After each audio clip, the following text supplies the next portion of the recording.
آواز بلند درود پاک پڑھیں۔ اللہم صلی علی سیدنا شفیعنا مولانا محمد معد الجود والکرم منبع العلم والحلم والحکم وآلہ واصحابہ وبارک وسلم صلاۃ و سلاما علیک یا رسول اللہ صلی اللہ تعالی علیک وعلی آلک واصحابک وازواجک وذریاتک واہل بیتک اجمعین۔ سبحان ربک رب العزت عما یصفون وسلام علی المرسلین والحمد للہ رب العالمین۔ الحمدللہ، تمام تعریفیں اس ذات اقدس کے لیے ہیں جو سارے عالموں کا پروردگار ہے، جس نے ساری کائنات کو پیدا فرمایا اور ساری کائنات کو روزی دے رہا ہے اور میدان محشر کا مالک و مختار ہے۔ یقیناً اس خدا رب ذوالجلال کا بڑا ہی شکر احسان عظیم ہے کہ رب ذوالجلال نے ہم اور آپ کو اپنی تمام پیدا کردہ مخلوقات میں انسان بنا کر پیدا فرمایا، اشرف المخلوقات کے درجے سے سرفراز فرمایا، نبی محتشم صلی اللہ تعالی علیہ وسلم کی امت ببرکت میں پیدا ہونے کا اعزاز بخشا۔ تو معزز سامعین محترم، یقیناً اللہ رب العزت نے ہمیں ایسے متبرک ایام اور ایسی مقدس راتیں اور ایسے معتبر لمحات عطا فرمایا جس میں ہم اپنے معبود برحق اور رسول مقبول صلی اللہ تعالی علیہ وسلم کی رضا و خوشنودی حاصل کر سکتے ہیں۔ جیسا کہ قرآن پاک فرما رہا ہے فَبِأَيِّ آلَاءِ رَبِّكُمَا تُكَذِّبَانِ، یہ سورہ رحمان کی آیت ہے۔ اس آیت مبارکہ کو سورہ رحمان میں بار بار دہرایا گیا، ریپیٹ کیا گیا۔ اس کا ترجمہ یہ ہے کہ لوگوں رب کی کن کن نعمتوں کو جھٹلاؤ گے۔ دنیا میں انسان کوئی بھی گناہ، چاہے گناہ صغیرہ ہو کہ گناہ کبیرہ، گناہ کر کے اپنے درمیان ماں باپ، بھائی بہن، استاد، پیر و مرشد ان سے بچ تو سکتا ہے، لیکن میدان محشر وہ دن ہوگا جہاں پر اللہ رب العالمین تمام بندوں کے نامہ اعمال کو تولنے کے لیے، ان کا وزن کرنے کے لیے ایک میزان قائم کرے گا، یعنی ترازو لگائی جائے گی، جہاں پر ایک پلڑے میں اعمال صالحہ ہوں گے تو دوسرے پلڑے میں بد اعمال ہوں گے، اعمال بد، نیکی اور برائی۔ ان دونوں کا وزن کیا جائے گا، جو پلڑا بھاری ہوگا اس کے حق میں وہی فیصلہ کیا جائے گا۔ جیسا کہ ہر انسان اپنے آپ کو بڑا سچا، بڑا متقی، بڑا پرہیزگار اور اپنے آپ کو بڑا نمازی تو کہتا ہے، لیکن پتہ اس وقت چلے گا جب سکرات کا وقت ہوگا، یعنی ملک الموت روح قبض کرنے کے لیے آئے گی، تو اس وقت پتہ چلے گا بندے کو سب سے پہلے کہ اس کے نامہ اعمال میں کتنی نیکیاں ہیں۔ جو دنیا میں جب صحت مند تھا، تندرست تھا، اللہ کی نعمتوں کو کھاتا اور پیتا تھا، تو جب بڑے فخر سے کہتا تھا کہ میں نمازی ہوں، میرے سجدوں کو میرے رب نے قبول کیا، میں بڑا قاری ہوں، میری تلاوت کو رب نے قبول کیا، میں بڑا عالم ہوں، میرے علم کو، میری تبلیغ کو خدا نے قبول فرمایا، میں بڑا رہبر ہوں، جو میں اپنے مریدین کی، اپنے متوسلین کی، معتقدین کی جو رہنمائی، گائیڈنس کرتا ہوں، اس کو اللہ، اس کے رسول نے قبول کر لیا، دنیا میں تو کہتے ہیں، لیکن یہ سکرات کے وقت پہلے ہی معلوم ہوگا میدان محشر سے۔ میدان محشر سے پہلے ابھی نامہ اعمال کھولے نہیں جاتے، ابھی وہ ترازو لگایا نہیں گیا، ابھی نامہ اعمال کا وزن نہیں ہوا۔ اس سے پہلے جب ملک الموت ہماری روح قبض کرنے کے لیے آئے تو اس وقت پتہ چلے گا کہ ہم کتنے بڑے نمازی ہیں، ہم کتنے بڑے علامہ ہیں، ہم کتنے بڑے نیک ہیں۔ کیوں؟ جو بندہ مومن نیک ہوتا ہے، ملک الموت کے آتے ہی روح اس کے شکنجے میں جا پہنچتی ہے۔ جب ملک الموت ہمارے جسم سے ہماری روح کو جدا کرنا چاہتا ہے تو وہ روح ملک الموت کے ہاتھ میں آ جائے گی اور آسانی سے وہ اپنی آخری سانس لے لے گا، پرواز ہو جائے گا۔ بدکار ہوگا جسے تمہارے ماں باپ بدزن، جس سے ہماری آل اولاد بدزن، جس سے ہمارا پڑوسی بدزن، جس سے ہمارا معاشرہ بدزن ہو، بیزار ہو، تو ایسے گناہگار کی روح ملک الموت کے ہاتھ نہیں لگتی۔ کیوں؟ کہ ملک الموت کے ہاتھ میں جانے سے اسے خطرہ محسوس ہوتا ہے۔ وہ روح جان لیتی ہے کہ آیا اب مجھ پر مصیبت کا پہاڑ ٹوٹ رہا ہے۔ کیوں؟ اس لیے جسم جو ہوتا ہے، اس جسم کو ہمارے ہی بھائی، ہمارے ہی دوست احباب اپنے ہاتھوں سے ہمارے جسم کو ننگا کریں گے، کپڑے اتار لیں گے، پھر غسل دیا جائے گا۔ تعظیم تو مومن کی ہوگی ضرور، اسی لیے کہتے ہیں، قرآن کہہ رہا یا ایھا الذین آمنوا ادخلوا فی السلم کافہ ولا تتبعوا خطوات الشیطان انہ لکم عدو مبین۔ اے ایمان والو، مکمل طور پر اسلام میں داخل ہو جاؤ، کمپلیٹلی طور پر اسلام میں داخل ہو جاؤ، صرف نام کے مسلمان مت بنو۔ جیسے سنتے ہیں کوئی قرآن پر اعتراض کرتا ہے، کوئی قرآن کے احکام پر اعتراض کرتا ہے، کوئی پردے پر اعتراض کرتا ہے، کوئی محراب و منبر سے آنے والی آواز پر اعتراض کرتا ہے۔ یہ اعتراض کرنے والا اگر غیر مومن ہیں تو ہمیں کوئی کنسرٹ نہیں ہے۔ اعتراض کرنے والا، کمنٹ کرنے والا اگر غیر مومن ہیں تو ہمیں کوئی کنسرٹ نہیں ہے، اس لیے کہ وہ روز اول سے ہی اس کے سینے پر مہر لگا دی گئی ہے، صم بکم عمی فہم لا یرجعون فہم لا یعقلون فہم لا یسمعون فہم لا یبصرون کی روز اول سے مہر لگا دی گئی ہے کہ تم اس کے سامنے قرآن و حدیث کتنا بھی سر پٹک لو، وہ اللہ کی جانب رجوع ہونے والا نہیں ہے۔ کیوں؟ اس لیے کہ اس کی بصارت کو چھین لیا گیا ہے، یعنی اس کی نظر کو، اس کی سماعت کو چھین لیا گیا ہے، یعنی اس کے کان کی سننے کی طاقت، اور اس کی عقل کو چھین لیا گیا ہے کہ وہ سمجھ نہیں سکتا۔ یہ روز اول سے جو غیر مومن ہے اسے ہمیں کوئی کنسرٹ نہیں ہے، لیکن جو نام مسلمان کا رکھیں، جو لیبل مسلمان کا لگائیں اور وہ قرآن پر اعتراض کریں، قرآن کی کسی آیت پر اعتراض کریں، قرآن کے کسی حرف پر اعتراض کریں، قرآن کے کسی حکم پر اعتراض کریں، اسلام میں مداخلت کریں، تو یاد رکھ لو ایسوں کی کبھی معافی نہیں ہے، ایسوں کی کبھی معافی نہیں ہے۔ تو اسی لیے کامل مومن ہونے کے لیے قرآن درس دے رہا ہے کہ تم مکمل طور پر اسلام میں داخل ہو جاؤ۔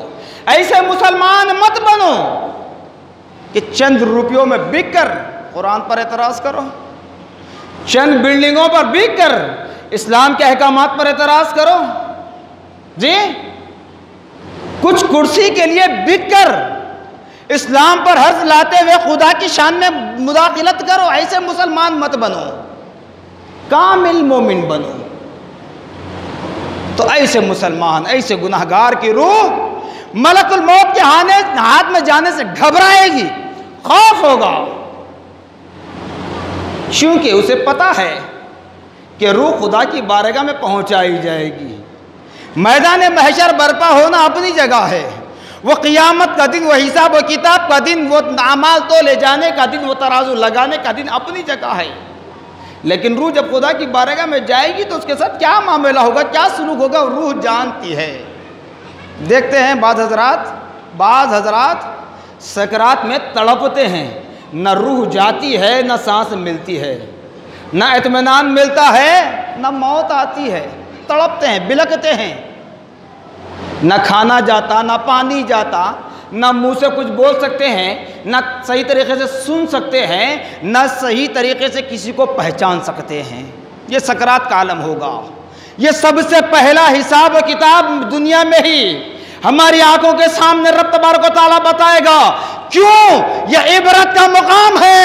اگر آج بھی مجھ جیسے گناہگار ایسی فکر رکھتے ہیں تو مجھ جیسے گناہگار کو سنبھلنے کا، سدھرنے کا، سنورنے کا موقع ہے۔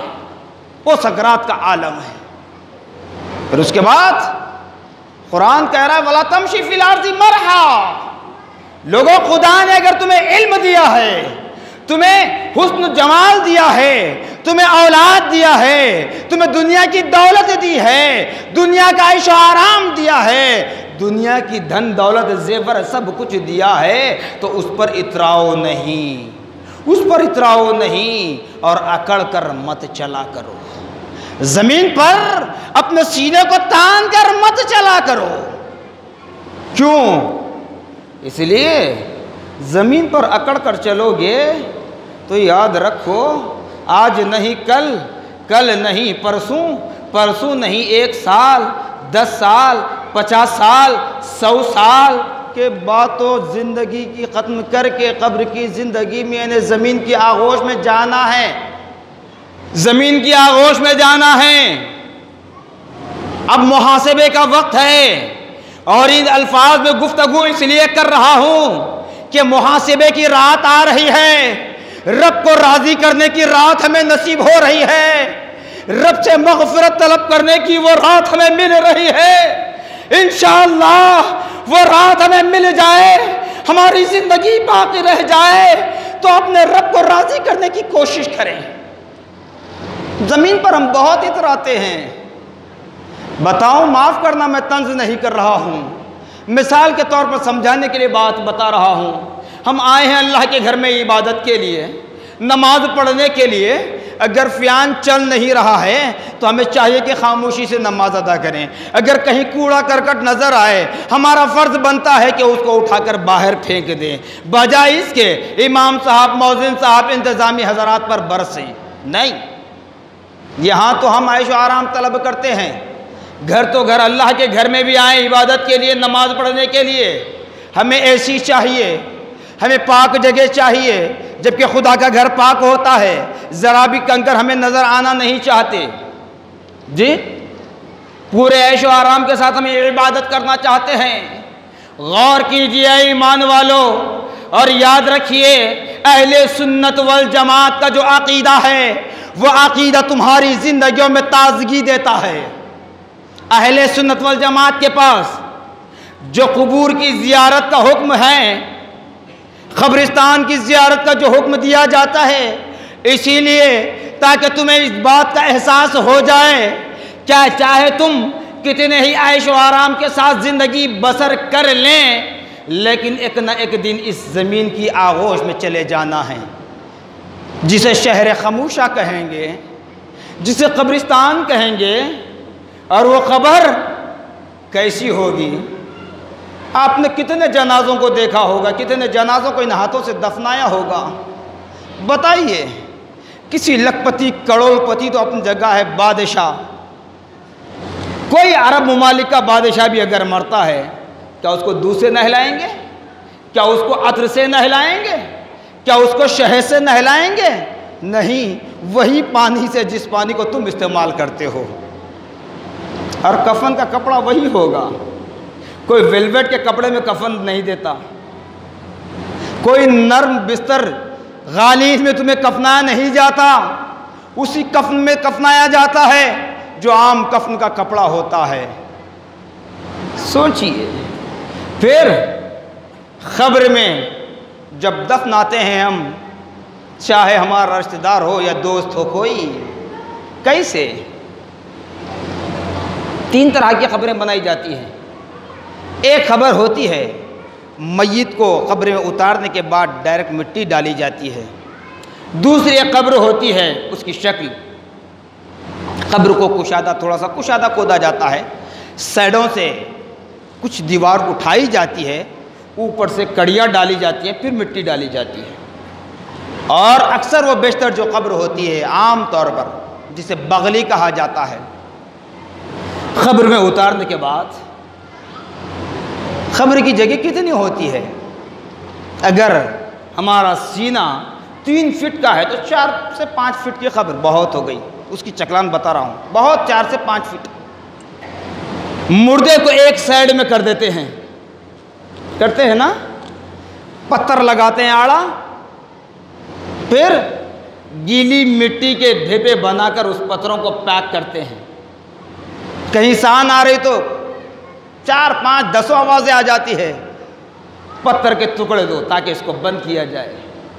سوچئے جب زندہ تھے تو کاندھے سے کاندھا لگاتے تھے، اور آج انتقال ہوا تو قبر میں اس کی مٹی ایسے ڈالی جاتی ہے کہ سان برابر جگہ اس کو خالی نہیں چھوڑی جاتی۔ سوچئے زمین پر ہم اکڑ کر چلا کرتے ہیں، اس زمین کی آغوش میں جب ہمیں ڈالا جاتا ہے، کوئی اور نہیں، ہمارے ہی بھائی، ہمارے ہی دوست احباب، ہمارے ہی رشتہ دار اپنے ہاتھوں سے مٹی ڈالتے ہیں، اتنا پیک کرتے ہیں کہ اگر کوئی دھاگا بھی ڈالنا چاہے تو وہ دھاگا بھی نہیں آ سکتا، سوئی بھی اگر ڈالنا چاہے تو سوئی بھی نہیں گر سکتی، اتنا اس کو پیک کیا جاتا ہے۔ اتراتے ہم بہت ہیں زمین پر، تو سوچئے قبر میں کیا ہوگا۔ اسی لیے قرآن کہہ رہا ہے لوگوں اس اندھیری قبر کے عذاب سے بچنا ہے۔ جس قبر کو تنگ کیا جاتا ہے، بند کیا جاتا ہے، یہ تو تمہارے دوست احباب کے ہاتھوں سے ہو رہا ہے، لیکن جب منکر نکیر آئیں گے، سوال و جواب ہوں گے، اگر تم منکر نکیر کے سوال کے جواب نہ دو، اس وقت کیا عالم ہوگا؟ اس وقت یہ عالم ہوگا کہ خبر کہے گی، زمین کہے گی، اے خدا کے بندے، جس وقت تک تو میری پشت پر تھا، میری پیٹھ پر چلا کرتا تھا، بیٹھا کرتا تھا، سویا کرتا تھا، اگر تو مجھے سجدوں سے آباد کرتا، اگر تو حقوق اللہ کے ساتھ اللہ کے بندوں کے حقوق ادا کرتے ہوئے اپنے اعمال کو سدھار لیتا، تو یہ قبر تیرے لیے محل بن جاتا تھا، یہ قبر تیرے لیے محل بن جاتا تھا، روشن ہو جاتا، تجھے ہر چیز کی آرامیں مل جاتی۔ لیکن بندے، تیرے اعمال اس لائق نہیں ہیں کہ میں تجھ کو پناہ دے سکوں میری آغوش میں۔ اب زمین دموشنے لگے گی، کیونکہ ہم زندہ ہیں تو زمین کو بے جان سمجھتے ہیں، زمین کو بے جان سمجھتے ہیں، تو زمین دموشنے لگے گی، ایسے دموشنے لگے گی، بتایا جاتا ہے کہ فصلیاں ادھر کی ادھر، ادھر کی ادھر ہونے لگیں گی۔ اس وقت کیا کرو گے؟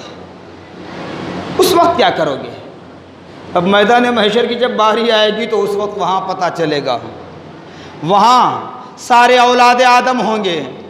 دنیا میں تو ہم بچ گئے، ہمارے والد کا اثر و رسوخ ہے تو والد کے اثر و رسوخ تعلقات کی بنیاد پر ہم بچ جاتے ہیں، بری الذمہ ہو جاتے ہیں، قیادت کا ہاتھ ہمارے سر پر ہے، ہم مجرم ہو کر بھی بری الذمہ ہو جاتے ہیں، غیر مجرم کہلاتے ہیں۔ تو فرشتہ وہاں پوچھے گا فَبِأَيِّ آلَاءِ رَبِّكُمَا تُكَذِّبَانِ، بتلائے بندے اب رب کی کن کن نعمتوں کو جھٹلائے گا۔ یہ ہاتھ کو بھی زبان دی جائے گی، پیر کو بھی زبان دی جائے گی، زبان کو بھی زبان دی جائے گی، کان کو بھی زبان دی جائے گی، آنکھ کو بھی زبان دی جائے گی، دماغ کو بھی زبان دی جائے گی، غرض کے جسم کے تمام اعضاء جس کو تم اپنے نفس کے لیے استعمال کرتے ہو، اپنی خواہشات کے لیے استعمال کرتے ہو، ہر چیز کو زبان حال دے دی جائے گی۔ وہ رب کے حکم سے تمہارے ہی خلاف بولیں گے۔ یہ ہاتھ کو بھی استعمال کر رہے ہیں، اچھے کام کے لیے استعمال کرو تو یہ ہاتھ تمہاری گواہی دے گا کہ مولا اس نے ہمیشہ خیر خیرات میں اپنے ہاتھ کو آگے رکھا۔ بجائے اس کے اگر ہاتھ کو استعمال کرو کسی کی حق تلفی کرنے کے لیے، کسی کا حق چھیننے کے لیے، کسی پر ظلم برسانے کے لیے، کسی کو مار پیٹ کرنے، قتل و غارت گری کے لیے، تو یہی ہاتھ خدا کی بارگاہ میں گواہی دے گا، مولا ہاں یہ جھوٹ کہہ رہا ہے، اس نے تو ہمیں بے قصور مظلوموں پر ظلم ڈھانے کے لیے استعمال کیا تھا۔ وہاں کن باتوں کو جھٹلاؤ گے؟ تو لہٰذا میدان محشر میں کوئی بات چھپنے والی نہیں ہے، تو لہٰذا اے ایمان والو ہمیں موقع مل رہا ہے، اس کو غنیمت جانیں۔ یہ ایام، یہ مقدس راتیں جو مل رہی ہیں نا ہمیں، یہ اللہ کا کرم ہے، سرکار کے نالین کا تصدق ہے۔ اگر ہم اپنے اعمال کا محاسبہ کر لیں اور خدا کی رحمتوں کو پیش نظر رکھیں تو ایک لمحے کے لیے بھی خدا کی رحمت ہم پر نازل نہیں ہو سکتی۔ ایسے تو ہمارے اعمال ہیں، ایسے ہمارے اعمال ہیں۔ لہٰذا اپنے آپ کو سدھاریے، اپنے اعمال کو سنوارنے کی کوشش کیجیے، ورنہ پھر میدان محشر میں جواب دینا تو ہے ہی ہے۔ اس سے پہلے قبر کی زندگی، اس سے پہلے سکرات کا عالم، اور سکرات کے عالم سے پہلے بھی بعض حضرات کو دنیا میں اللہ تعالیٰ بتا دیتا ہے اچھی حالت میں۔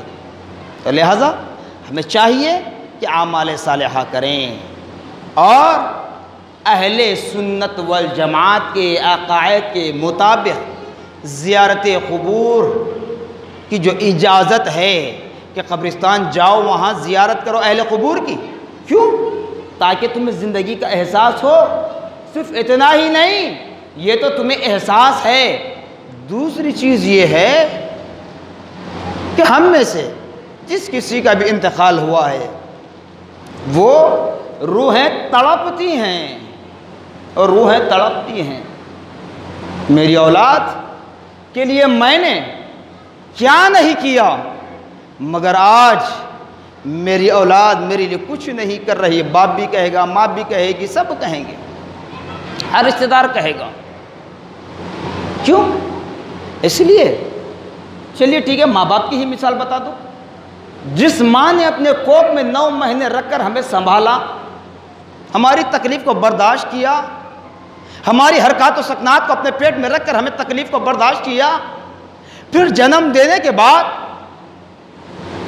بچپن کا جو عالم ہوتا ہے، شیرخواری کا جو عالم ہوتا ہے، اس کو ماں بھی برداشت کرتی ہے، باپ بھی برداشت کرتے ہیں، کیسے کیسے تکالیف کو برداشت کرتے ہیں۔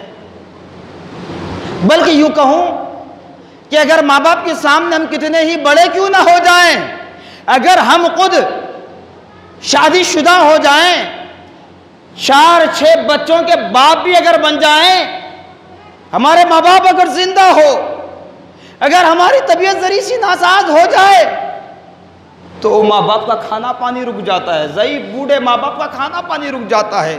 وہ سوچتے ہیں کہ میرے بچے کی طبیعت خراب ہے، میرا بچہ اچھا رہتا، گھر میں آتا اور جاتا تو کیا بچے شور مچاتے، وہ کیا خوشی رہتی، لیکن آج میرا بیٹا بستر پر پڑا ہے۔ بوڑھے ماں باپ بھی تڑپ جاتے ہیں، لیکن جب وہی ماں باپ ہمارے مر جاتے ہیں، انتقال کر جاتے ہیں، ہم ان کے لیے کیا کرتے ہیں؟ اس سارے ثواب کے لیے ہم کیا عمل کر رہے ہیں؟ ہم اپنی ساری خوشیاں کر لیتے ہیں، ہم سارا عیش و آرام کی چیزیں ہمارے لیے لیتے ہیں، ان کی چھوڑی ہوئی دولت پر ہم اتراتے ہیں، لیکن ان کے لیے ہم کچھ نہیں کرتے۔ تو آپ کو، آپ کا مال آپ کو مبارک، آپ کا پیسہ آپ کو مبارک، انہیں آپ کے پیسے کی ضرورت نہیں ہے۔ اے ایمان والو، انہیں ضرورت ہے تمہارے دعاؤں کی، انہیں ضرورت ہے، انہیں راحت ملے گی تمہاری دعاؤں سے جب تم اپنے ماں باپ کے نام پر خیرات کرو گے، جب تم اپنے ماں باپ کے ایصال ثواب کی نیت سے مسجد بناؤ گے، مدرسہ بناؤ گے۔ جو چیز مومنین کے لیے ضرورت ہے وہ چیز کرو گے تو ثواب جاریہ ہے۔ اور صرف اتنا ہی نہیں کہ پیسہ ہے خرچ کر دیے، مسجد بنوا دیے، مدرسہ بنوا دیے، خانقاہ بنوا دیے، میٹھے پانی کا کنواں کھدوا دیے، اتنا ہی نہیں بلکہ آگے اور بھی ان مرحومین کو سکون و اطمینان اس وقت ہوتا ہے جب ہم ان کی قبروں پر جا کر حاضری دیں، وہاں کھڑے رہ کر پورا مکمل قرآن نہیں تو کم سے کم سورہ فاتحہ صحیح کھڑے رہ کر آپ پڑھیں، صرف سورہ فاتحہ پڑھ کر خدا کی بارگاہ میں دعا کریں، تمام امت محمدیہ صلی اللہ علیہ وسلم کی مرحومین کی مغفرت فرما اور میرے ماں باپ کی مغفرت فرما۔ یقیناً وہ ماں باپ کی روحیں خوش ہوگی۔ جب ہم قبرستان جاتے ہیں وہ خوش ہوتے ہیں۔ بتاؤں یہ بات بھی، قبرستان میں جب جاتے ہیں یہ دیکھنے میں آتا ہے، برسوں ہو جاتے ہیں اس قبر کے وارثین کوئی نہیں آتے، اس قبر پر کوئی نہیں آتا، دیکھتے تک نہیں، جھاڑ اڑ جاتے ہیں، خبر کا پتہ بھی نہیں چلتا۔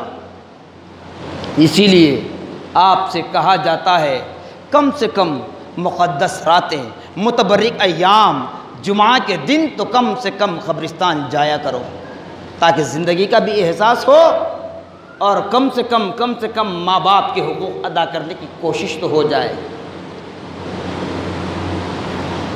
جس قبر پر جن کے وارثین، جن کی اولاد، جن کے دوست احباب جس قبر پر جاتے ہیں نا، بازو والے کی قبر پر کوئی نہیں جاتا، وہ تڑپتے ہیں، وہاں وہ روتے ہیں، خون کے آنسو روتے ہیں، کاش اگر ہم بھی اپنے اولاد کی صحیح تربیت کرتے ہوتے، کاش ہم بھی اپنی اولاد کو قرآن پڑھائے ہوتے، کاش ہم بھی اپنی اولاد کو نماز کا طریقہ سکھائے ہوتے، کاش ہم بھی اپنی اولاد کو اسلامی ماحول میں رکھتے ہوتے، تو آج ہماری اولاد بھی ہماری قبر پر آتی۔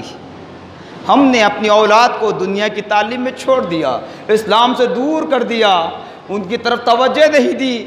آج یہ عالم ہے کہ ہمارے قبر پر کوئی آتا نہیں، ہم پر کوئی درود پڑھتا نہیں، قرآن کی تلاوت کرتا نہیں، ہمارے لیے کوئی ایصال ثواب نہیں کرتا۔ تو لہٰذا ہمیں چاہیے کہ وہ زندگی کو یاد کریں، قبر کی زندگی۔ پھر ایک بار وہ بات یاد دلاتا ہوں، سال گزشتہ یہی وہ ایام تھے جہاں ہم مساجد سے دور تھے،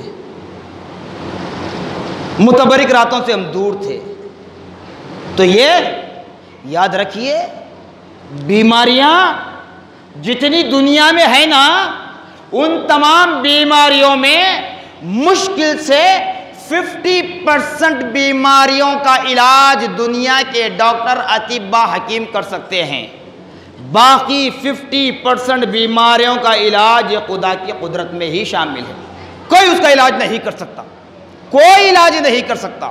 اسی لیے کہتے ہیں باوضو رہو، پاک و صاف رہو، غسل واجب ہو تو فوری پاک ہو جاؤ، نماز کے پابند ہو جاؤ، قرآن پاک کی تلاوت کرتے رہو تو تم آفات و بلیات سے، بیماریوں سے محفوظ و مامون رہیں گے۔ لیکن ہم اس سے دور ہوتے چلے جا رہے ہیں، اس لیے ان بیماریوں کے شکنجے میں ہم پھنس رہے ہیں۔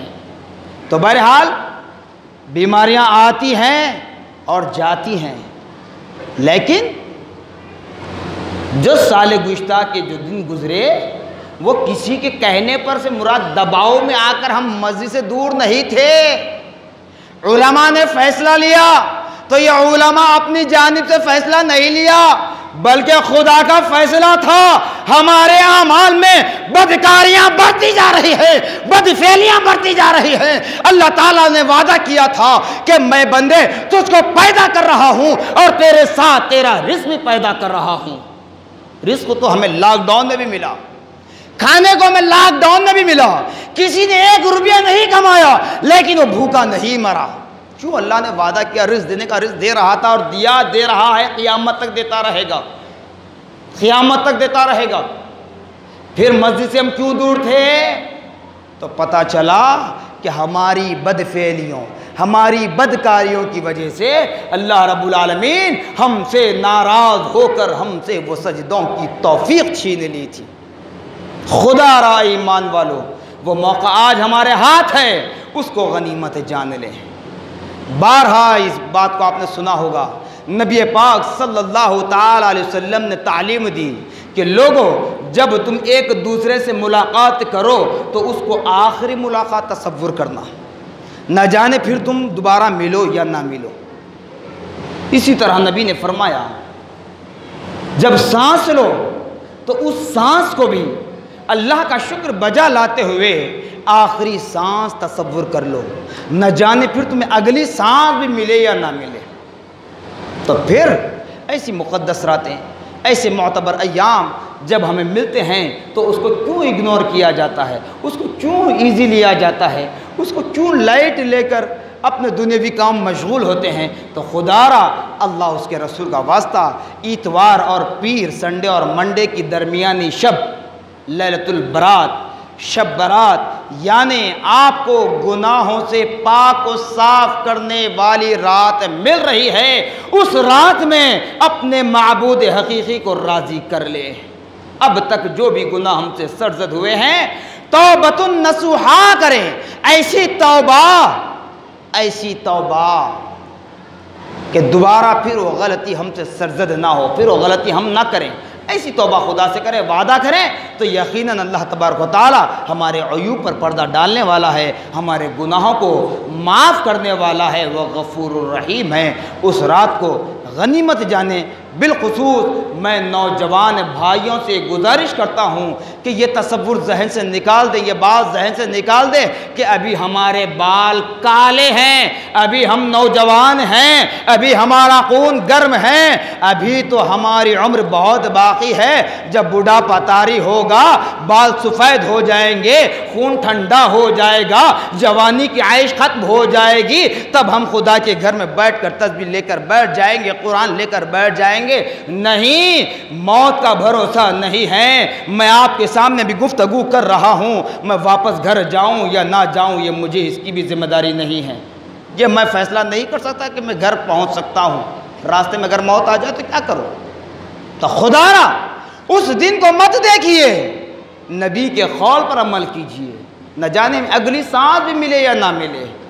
تو ایسی مقدس رات ہمیں مل رہی ہے جہاں پیارے آقا محمد الرسول اللہ صلی اللہ تعالیٰ علیہ وسلم کو وسیلہ بنا کر رب تبارک و تعالیٰ کی بارگاہ میں گریہ بیزاری کریں، آہ و بکا کریں۔ اللہ رب العالمین ہمارے گناہوں کو معاف فرمائے گا، ہمارے گناہوں کو بخش دے گا۔ اگر ہم ایسے ہی ایزی لے لیں گے، اس کی رات کو بھی اگنور کر دیں گے، چھوڑ دیں گے، تو پھر یاد رکھو اے ایمان والو، سکرات کے وقت ہمارے ساتھ کیا ہوگا، قبر کی زندگی میں کیا ہوگا، میدان محشر میں ہمارے ساتھ کیا معاملہ کیا جائے گا، وہ اس وقت ہمیں پتہ چلے گا۔ کوئی بازو والا جان نہیں سکتا، بازو بیٹھا خود کا بیٹا، خود کا باپ، خود کی ماں نہیں جان سکتی۔ تو لہٰذا ہمیں اپنا محاسبہ کرنا ہے۔ مغفرت کی رات، رحمت کی رات، برکت کی رات اللہ رب العالمین ہمیں نصیب کر رہا ہے۔ انشاءاللہ العزیز المستعان و انشاءاللہ رسول دنیا کی طرف اپنے کان کو نہ دھریں۔ ابھی بارہا ہماری حکومت کی جانب سے، ریاست کی حکومت کی جانب سے یہ کہا جا رہا ہے کہ تم صرف اپنے آپ میں سیف رہیے، کوئی لاک ڈاؤن نہیں ہے، باوجود اس کے ہم تجسس میں ہیں، ہم تجسس میں ہیں۔ لاک ڈاؤن ہو جائے تو ہم کیا کریں گے، کیا کھائیں گے، کیا پئیں گے؟ ارے یہ فکر کبھی ہم نے کی کہ جب موت ہوگی، ملک الموت ہماری روح کو قبض کر لے تو قبر میں ہم کیا جواب دیں گے منکر نکیر کو؟ ہم نے آخرت کے لیے کیا تیاری کی ہے؟ ہم میدان محشر میں جب جائیں گے رب کے سامنے کیا گواہی دیں گے، کیا جواب دیں گے؟ اپنے اعمال کا، اپنی دولت کا، اپنی اولاد کا، اپنی طاقت کا، اپنے عہدے کا، اپنی کرسی کا، اپنی عزت کا، جو چیزیں اللہ رب العالمین نے ہمیں عطا فرمایا ہے اس کے ایک ایک چیز کے متعلق ہم سے سوال ہوگا تو اس وقت ہم کیا جواب دیں گے؟ کبھی یہ فکر ہم نے کی؟ کبھی یہ سوچا؟ یہ فیلنگ ہمارے ذہن میں آئی؟ نہیں آئی۔ لاک ڈاؤن ہوتا کہتے ہی خوف زدہ ہو رہے ہیں۔ خدا را یاد رکھ لیں، جب کرنے والا کرنا نہیں چاہ رہا ہے اس کو ہم تماشا بنا رہے ہیں، اور جہاں حساب کتاب ہونے والا ہے، جہاں پل پل کا ہمیں حساب دینا ہے، اس کی ہمیں کوئی پرواہ نہیں ہے۔ دیکھیں مسجدیں خالی نظر آتی ہیں۔ ارے بڑے بڑے غیر مسلم محقق ریسرچ اسکالر کی بات بتا رہا ہوں، وہ کہتے ہیں شب معراج، شب برات، شب قدر، عید الفطر، عید الاضحیٰ اور جمعہ جیسے ان مقدس ایام میں مسجدیں پھوٹ کر نکلتی ہیں، جس طرح ہم مسلمان ایک جٹ ہو کر نماز پڑھتے ہیں، اگر اسی طرح یہ مسلمان جس وقت 5 وقت نماز ادا کرنے لگیں گی، مسجدیں پھوٹ کر نکلے گی، تو ہمیں حکومت سے ہاتھ دھو کر بیٹھنا پڑے گا۔ ہماری حکومت کو خطرہ ہے۔ یہ بڑے بڑے سائنسدان نہیں بلکہ ریسرچ اسکالر نہیں، بڑے بڑے منسٹروں نے کہا ہے یہ بات۔ تو خدا را سوچئے کتنا خوف ہے، ان کو بھی اس بات کا پتہ ہے کہ مومن جب ایک جٹ ہوتا ہے تو ساری دنیا کی طاقتیں پست ہو جاتی ہیں۔ تو خدا را اپنے اندر اتحاد پیدا کیجئے، متحد ہو جائیے اور اپنے رب کو راضی کرنے کی کوشش کیجئے۔ جزاکم اللہ خیرا جزا، وآخر دعوانا الحمدللہ رب العالمین۔ سنت ادا فرمائیں۔